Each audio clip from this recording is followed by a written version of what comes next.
You know, it's really funny when you sit there and you talk about it, you know, Fatty out there winning derbies and stuff, you win $1,000. You know, there's people out there that think like, oh man, $1,000 isn't much in today's economy and inflation and everything like that. But you know, the true hustle is still out there. You take $1,000 and you add another $1,000 and you add a couple more. Next thing you know, that zero, you grab another zero on the end of that thing. Now you're talking a large sum of money there. Yes, sir. You know, so that's kind of the thing. Don't shortchange yourself at the first 1,000. Keep looking forward. Right.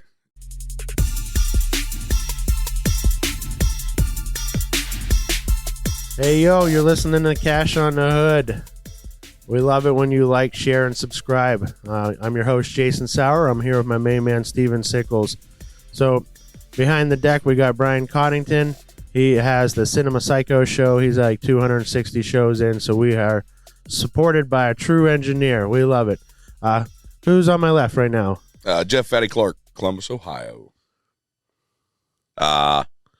Is Mike Tix, a.k.a. Tixie. I'm actually the fat guy of the group, but, you know, Twin Cities of Minnesota. Nice. Where are you from, Steven? Good old Uniontown, Pennsylvania. So you guys came in from long distances today. Jeff drove through the night.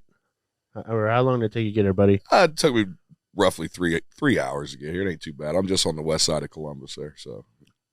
That wasn't even enough time to clear your mind, dude. You still came here fogged. It was a great trip. It was a great trip by myself. Well, I had a couple-hour flight here. I got to come on in here to PA with my wife and spend a little bit of time with her here, seeing Pittsburgh. Love this town over here. Love the introduction. Every time I come here, I get to see a new part, and Jason Sauer will always have a new thing to show you when you come here. It's so cool. You got one of the best tour guides you can have right here. Oh, absolutely. Until he brings you to the hood, and it's like, no, we're cool, man. This is good here. Oh, wait a minute. That's your house. I took this guy to Oakmont Bakery yesterday. It was like 50 yards of cookies and cakes. I watched Mike Tix live, and I saw the excitement in his eyes. I knew that he would love it. Yeah, it was super cool, though. But the fun thing of it is when you come on over here, it doesn't matter who you're with, what you're with, or anything like that. There's always a unique thing to see here in Pittsburgh. The true iron history of this city is just one of those really neat things. You know, I've traveled the country all over the place and seen different cities, different small town USA. And when I come here, it's always that unique position that it's always something new. It's an old city. How long you lived in Pittsburgh, Sauers? Because you was pretty educated last night driving through the city. I mean, like that hot bridge and stuff. That was cool. Yeah. You know how they made that. I moved here in 2005 after I was done with the Army, but I grew up here. My grandfather's from here, so my family is from this neighborhood. We came here on weekends, weddings, and funerals, and I could have bought a building anywhere in the world, and I just ended up one where my family's from. So it's I lucked out that, you know, right. There's so much history right here that I can draw from. The hood runs deep. It does. Cash on the hood. Cash on the hood. I'm slightly disappointed that every time he brings someone in, he takes them for all this good food. I'm from an hour away, and I don't know where all this good food is. So, well, you're in and out, Steven. Like, we do this show early in the morning because of Steven Sickles. Because this dude derbies so much, he has to get in here, do the podcast, get on it. He's already got a trailer halfway going to wherever he's going to, and he has to catch up to the trailer. Sure. That's what happens when you're 2021 Unified Points. We're going to try and slow it down and just breathe a little bit this year, hopefully. Dude, you probably have 6 cars built already. I have a few. I do have. We're working on that. So, as you know, this podcast is about art, hustle, and a little bit of demolition derby. So when you guys watch the new YouTube video that you're going to see, that we have some art hanging, which is pretty cool. But the guys around me here make a lot of money off of demolition derby and a lot of catalytic converters. Jeff, how do you make your fastest cash in America? I run demolition derby. I make my most from May to October. Yeah, running demolition derbies, county fairs in Ohio. What's your average win like? What's that money? $1,000, but you do it 4 times a month. You know that it adds up real quick. So that, and I do just scrap a little bit, converters and junk cars and stuff. So So you're in good company here with the converters. Josh Decker told me you don't win any derbies. Well, not New York, Steve. Not in New York. Yeah, I'm actually going to put a converter out here in a minute and see who's going to give me the most so I can pay for my way home here in a little bit. I got Sickles. I have two options. Can we either box or there's a Target up the road. We can go buy them Rock'em Sock'em robots. Listen, this is what we're going to do, guys. We're going to throw wallets on the hood, and I'm just going to grab one, all right? You'd be disappointed. Yeah, I was going to say, it's going to be a letdown, homie. It's going to be a letdown. My wife is with me, so you know darn well that woman's eating up that pocketbook. We was at 2 Targets yesterday, Tix. Not one, but 2 Targets yesterday. So. It's really funny when you sit there and you talk about it. Fatty out there winning derbies and stuff. You win $1,000. There's people out there that think like, oh man, $1,000 isn't much in today's economy and inflation and everything like that. But the true hustle is still out there. You take $1,000 and you add another $1,000 and you add a couple more. Next thing you know, that zero, you grab another zero on the end of that thing. Now you're talking a large sum of money there. Yes, sir. So that's kind of the thing. Don't shortchange yourself at the first 1,000. Keep looking forward. Right. Yeah, we'd win $1,000, come home, work on the car, be ready for the Derby 2 days away, ready to go because we want that other 1,000. Yeah. Yeah, you got to be wise with your money and not blow it either. Right. So. You win a lot of money, Steven. Yeah, that Tix should be on this. Yeah. We'll talk about blowing money. There we go. I got pissed away in a real quick hurry. Here, you guys. Yeah, I've been to your house, Tix. It's like I'm over here texting the old lady to get the Rock'em Sock'em robots still. That's funny. Well, she does have one of the credit cards and the keys to the car here in Pittsburgh, so she knows where Target is. Both of them downtown. They got a 2-story Target here. That's where mine went while we're recording. The 2-story Target. Yeah, it was awesome. I actually procrastinated, and something we're doing the Christmas for the Most Wanted Car Club. I sent her to Target to get some stuff for the kids. Nice. Very kind of you. Yeah, my wife stayed up till 3 a.m. packing all the stuff that we're going to be giving away today. So, later on, for you listeners, later on today, Most Wanted Car Club is Saving Christmas. We do it here in the neighborhood of Garfield, and we've identified 11 to 17-year-olds in needing a little more assistance because there's Toy for Tots with the Marines. But with the Marines, you have to get in early. So there's a lot of procrastination at Christmas. So we come in and clean up at the end. We're the closers for Christmas. And then whatever we don't give away today, we've been invited to the Mario Lemieux Children's Home on December 20th to give away the rest of the stuff. So the children in the Children's Home is a different type of request because that's blankets and hats. And those kids really can't touch things, but we're giving toys and presents to their siblings. That way they have something to play with in the room and stuff. So we're trying to do a good deed as a group, and I feel pretty good about being charitable. Most Wanted Car Club, the original member right here is Steven Sickles. Even before we had a car club, he was out getting his truck spray painted. Yeah, he was tagged. He was tagged. Yeah. I had no clue what it would turn into. All right. Mike Tix has a minivan there in Minnesota called the Cause Tix. That is a Toyota, right? It is. I'm gonna end up with that one day. Hopefully. He was scoping it up when he was in Minnesota here this fall. He was already looking at it. We were bummed out. Trying to make something happen for Steven. He's never run a full size truck in a derby, so that was like we were building a Suburban for him for that class. And we just ran a little bit short. We had some bad things happen in the build and everything like that. So we had alternative options for Steven. That was the whole thing, So thank God my cash on the hood hustle, allowed me to have a couple options sitting there for him, Mm-hmm. And but it was fun. We had a ton of fun up there, and everybody was kind of walking around, looking and watching, see what was going on. And I wanted to put a W in Steven's belt to go back to Pennsylvania from Minnesota. It's kind of one of those clicks, and he almost had it, man. You were kissing it there. It's close. Prusman beat me. Prusman beat him. And you guys were trying to gang him. Yeah. I don't know about that. It was funny. I still swear. As soon as he come out, he was like, they was trying to get me, fatty. They was trying to get me. I still swear that motor, the beginning of that derby, I heard his motor rapping or making some sort of noise. It was horrible. He knew, though, that motor was going to run all night long. I'm telling you. We it was watched not him going to bolt die. the front bumper on the car at the Derby. Like, he had it in line, and they walked up and threw the front bumper right in front of him. Jacob bolted it on the car at the Derby. Oh, I believe it. But I'm telling you, that motor was a sleeper. It was broke in. That's a 200,000 mile motor. Well, you had a sleeper shifter on the floor of those Sickles, That was a Mike Tix special. Oh man, here we go. It's so crazy when we sit there and you talk about that. Like, okay, all right, we're all talking about this fun that we had and everything like that, but it took the hustle of life to get us to that point, to be able to have that fun. You know, nobody just threw that out at us. It took a little bit of work to get to that point. And, you know, as Fatty says, he goes out and wins derbies. That's his quick cash to fame right there. You know, let's go win some derbies and stuff. But you got to remember, nobody hits him over there. They give it to him. They feel sorry for him. So, right. You know, right. You know, if I had that opportunity in Minnesota, I said I'd be all over the Midwest doing that same kind of thing. But, you know, I just don't have that smile that Fatty carries and poses. So I got to do it my way, you know. So it's like chasing the junk car, chasing that rusty exhaust piece underneath it, trying to figure out, you know, it's like, you know, so in the state of Minnesota, we don't have those inspections that put those cars off the road, you know, a little sooner than they should be, because Minnesota, they run them to death. I mean, those cars are junk when they go. So now you got to find it. You know, what's that catalytic converter worth? What's the price of scrap iron? What's a battery worth? Hey, 4 good tires. You know, what can we do with this thing? Full tank of gas is your favorite. Oh, stupid. I am so dumb. I'll tell you, y'all hear that story? Do you see that Facebook Live of me? I'm such a donkey. Yeah, when you took the Toyota. The wife and I go pick up this nice Toyota. It's got a full tank of gas in it. It's like score, man. So Monday morning, what happens in Minnesota?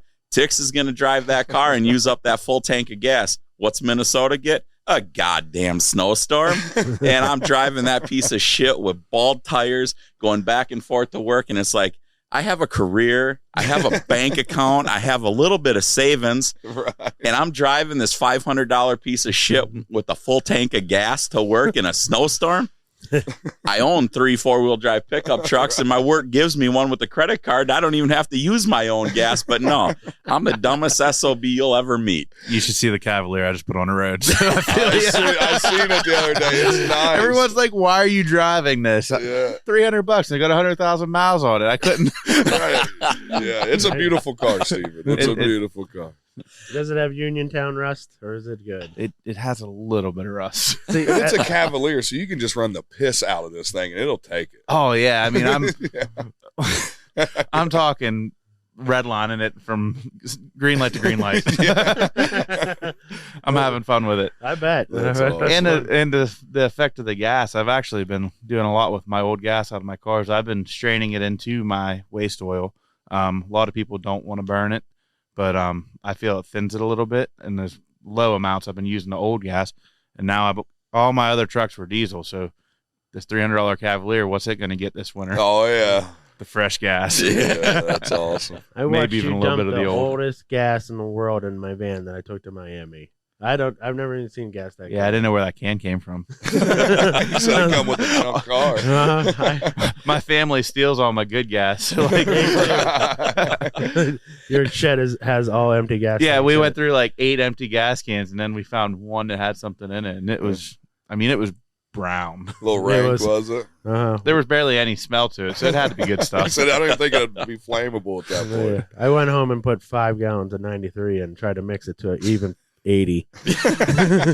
69. Yeah, he was good with 69. I believe I saw that thing runs on E88 or whatever, so you didn't need that high quality. Yeah. I enjoyed revving that thing up in Miami. I just reckon as soon as I started, I just take it right to the bang end, just bang, bang, bang, bang, bang. It needed that. It needed that. I don't know what was going on with it, but once you got to rev up, she was good. So if you don't know, Steven cut the roof off a minivan, and we took it to Miami, and I took it to a graffiti party like first night, and they of course tagged the windshield shut to the point where I could barely drive it. So yeah, I wondered that. But I had my helpers Kai and Sean were standing in it and like just telling me where to drive while we were going through Miami. Stop, left. So I was like, cool. Oh my gosh, I could see that because the only part of the roof was that was left was over the driver's compartment. So Kai was probably standing right behind Jason over top of him, and just like, Kai sort of gives me that appearance of a pirate sometimes. He's probably like, yeah, you probably look like a giraffe in a horse trailer. Yeah, as tall as he is. Well, I would be afraid going underneath the stoplight with him standing up. He could get knocked on his ass. So the reason we cut the roof off that car actually was to take some sculptures that Jason built down to Miami. You did end up selling one, right? We did. Or did you sell both or one? Well, maybe the second one. We got to turn the second one into a 15-footer. So right now They the want it sculpture taller. is only, they want it bigger. I get it. We sold it to a guy who owns a mountain in Colorado and a basketball team, and it was pretty intense to find that we made it to the next level. Like somebody is like, Well, to me, like for you, I'm proud of you because like I love seeing your art go all around the country. Mm-hmm. It's So awesome. It's awesome. it's pretty rad. yeah, And I'll send you all the videos of the cool models that like got their picture taken with it. that's I'm gonna awesome. say I'm going into it easy since I know that we're being watched and stuff. But some people act really inappropriate around that sculpture, so I was like, I got some pretty cool photos of it. You know, I have to state something here as far as Jason Sauer and the art and everything, most wanted fine art. You know, here with all of us at TrackShot and everything like that, Jason has always given us credit for giving him exposure across the country, across the world. And I have to thank you because I think you bring more exposure to us. You bring a whole culture to us, you know, as we sit here and talk about cash on the hood, we talk about art, we talk about, you know, the hustle of life and everything like that. You know, you truly are the hustle. I mean, you are the full 360 hustle and everything like that. So what you do for us to bring culture to us, I didn't know nothing about art until I met my homie. And next thing you know, he's teaching me, taking me to an art park up in Minnesota, showing me, you know, murals and abstract and stuff like that. It was a really neat education that you brought to us and enlightened us in many different ways. So as we talk about a TrackShotLive thing, you are truly a whole different line of culture to us. I like selling the product. I love having a derby car on a trailer and just dragging it around America and let people know that Demolition Derby is the coolest thing ever. And now with your guys' ideas, like we did at the casket art right now. So remember when we went to the art space there in Minnesota? I can't remember at all. It was a great time over there. Right. I've sent them a small sculpture over there. So they want us to do exactly what Mike Tix wants to do. Is when we're done smashing the cars, we cut them up with the torches right then and there and build a huge sculpture, have it delivered, donate it to charity, and we basically leave our mark. We were here. Demolition Derby was here. So when I was in Miami, I would count how many postcards I gave out. I gave out nearly 1,000 postcards. So I feel bad for all the people in the booths beside me because they heard about Demolition Derby to the point they were probably sick of it. The next year I'm bringing a TV. That way you can watch it too. That's awesome. Because I didn't realize how many people don't speak English. So me trying to say Demolition Derby in Russian just isn't working. So I would think if I had a monitor, I could just point to it and be like, huh? This is how we get to this point. We should have cut the hammer up. Oh, We man. should have saved some of the hammer. We should have cut Is the hammer gone? Hammer's gone. Oh, Wow. Dang it. I didn't even Man. think, oh, God, I suck at this. Man, Right we in the should've- feels. the Oh, hammer- my goodness. It could have lived forever, Tix. I know. It Dang could it. have lived See, forever. I'm disappointed. I am too. I had a moment with that thing. We do Wow. got Gerardo's Cadillac left that we got to try and make some art out of. That's correct? where we're gonna chop that one up, and we're gonna try to sell it to this guy here in Colorado. So we're gonna get that, try to make the sculpture, add 5 more feet to it. I want to backtrack to what Mike Tix said though, and about your experience with Jason Sauer. Every time I travel with him somewhere, I am learning. Mhm. I am learning stuff about the art culture that I never had a clue. And I mean, going out to California, just drive down the road, he'll teach you 5 different things you had 0 clue about. So we definitely appreciate Oh yeah, that. it's like riding with your high school history teacher. yeah. Yeah. So Mine was hot, though. I would never ask Yeah, Jason out on a yeah. date, Oh, though. please. yeah, I don't know let the that I ever short- had a female history teacher. So yeah. I think that's what she taught. I was really, I was more into anatomy with her, but Well, I was riding with him last night, and I was like, "Sowers, does it feel like everybody's staring at us?" And I keep forgetting the truck's just spray painted to death. You know? get We're used to it. downtown You get used to Pittsburgh, it. and everybody's just looking at him like, "Man, what the hell's going on here?" And then you get out, and it's the badass truck. Uh-huh. You know.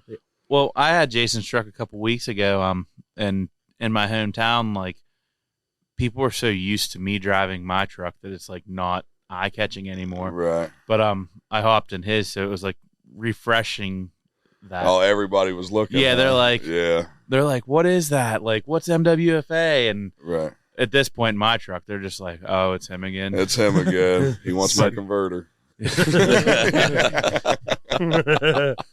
true. Where's some sock'em rock'em robots? I'm gonna be doing some ass kicking here. Right. It's fun. My mom used to like be really weirded out when she first moved to the city here with us, and she'd ride with me, and so I keep a stack of postcards. And now my mom is more comfortable, so she'll lean out of the truck in traffic and pass out a postcard to somebody. Oh, nice. That's awesome. Yeah, we picked up a new car club member. He'll be coming today. His name's Don. He's got a '87 Cutlass. He wants Heaven and Hell painted on it. So we got a new dude coming through. So pretty pumped for that. So we just meet people in traffic. And you guys have to remember, the car club, it is stretching out across the country. Mm-hmm. I mean, we've got them in Minnesota. You painted up that van, the Vikings van, last year at the Throwdown. Dan's Colorado, the wagon. Yeah. Oh, yeah. Yvette O'Brien. Yeah. Yep, O'Brien's. Yeah. So We it's just stretching. missed Kansas. I got guys out there wanting him to do it, and he was on an airplane back to Pennsylvania. We got a couple people in Kansas. Bubbles has her horse Oh, I'm caddy. forgetting. Yeah. Definitely the skinny. worst burnout caddy in the world. We had to beat the piss out of that thing to get a good smoky out of it. That was a letdown. I never laughed so hard in my life. Tix is trying to blow this Cadillac up. Sauer just sitting there laughing. Because it was like 2 a.m. and it was in between people sleeping in their RVs, and this dude's beating the Cadillac, attempting to get it to do a burnout. I'm crying, peeing in my pants like I'm in high school, like not funny. trying to laugh, but I'm like, it's too funny. I can't. So then he takes it around for a second lap because he's like, we didn't do good enough the first time. Let's take a second lap through all the RVs. I'm waiting for the car finally to get some warmed up or something and finally just tear off sideways and into an RV. But he managed Never to keep happened. it. No. Never happened. He Never tried seen it. too. And Bubbles was encouraging you guys. No, negative. Bubbles was on the negative encouragement.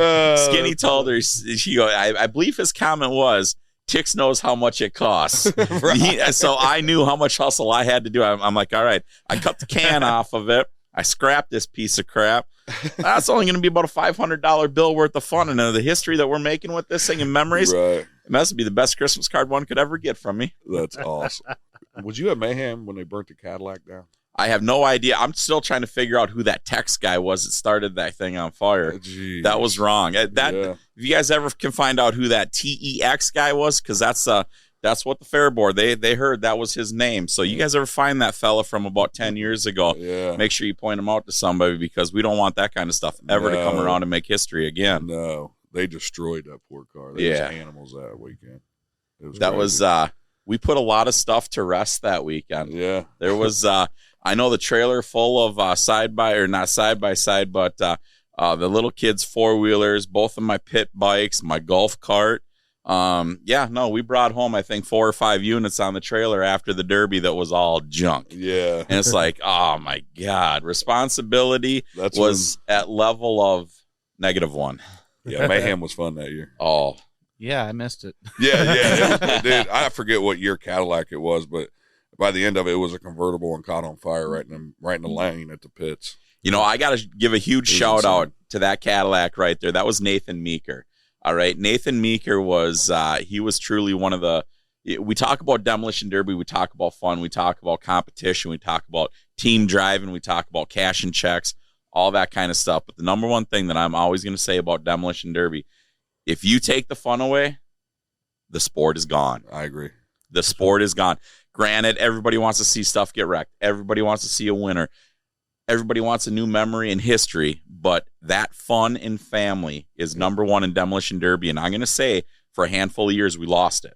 Oh, yeah. We lost it. Yep. And now it's coming back to it and everything like that. But Nathan Meeker out there, he knew how to put fun into Demolition Derby. Oh, yeah. He's one of the original OG cat and core buyers. He was right there with AB Cat Tech, and they were doing that kind of stuff. I mean, in that area, they were OG Demolition Derby core buyers. And, man, once again, Nathan Meeker, I hope you hear it out there, man. Brother, we have made some stories. Man, yeah, that was 2010. Yeah. God. Still talking about it. I didn't even know what a big derby was back then. Really? It's incredible. Yeah. The first year I heard about Bash, I believe, was 2013. Really? Yeah, and So you never seen Steven you never Young. went to like a dent derby or nothing like that. No. You never seen that era. That was great No. stuff. He was probably still finger painting at that time. You remember how young that man is. Right. You know? I So we forgot. in 2013, I ran a demolition derby at New Alex that night, New Alexandria Lions Club right here, and I had won. And I'd overheard, it was a Friday night, I'd overheard some people talking about Bash for Cash. And I looked at my little cousin, and my uncle and his wife went to the derby with us, and they had this conversion van. And I'm just socially talking to them, and they're like, let's take the van and go to Bash. And we literally went out for the rest of the weekend in 2013. Really? And then on 2014, I pulled on a track. So no kidding. That's awesome. That's sweet. That's awesome. That was my first big derby. So my father was always into it, but before, he wasn't a social media person. And before social media, you only heard locally. Like, we only knew of Fayette. We knew of New Alexandria. We knew of a couple local promoters, but we didn't even really hear of the Ohio derbies. Right. So. Right. All right. Hold on. More to this story, because right now we got to move on to the next episode. So check it out. You want to listen to the next episode? Catch back up here with these guys in this story of Demolition Derby. I'm Jason Sauer. This is Cash on the Hood. I need you to please like, share, and subscribe. We need you fans to help us get these numbers up. Salute my man behind the decks there, Brian Cottington, and his Cinema Psychos. That's a really great podcast about movies, so you want to listen to him. So, guys, we're going to come right back. So, for everyone who's listening, we drop these things every other week, so you're going to have to wait another week and a half to hear the rest of the story about how we're going to get here. So, again, Jason Sauer, Cash on the Hood, my man Steven Sickles right here. Send him out there, Fatty. Yeah, Fatty Clark, Cash on the Hood. Next episode's coming shortly.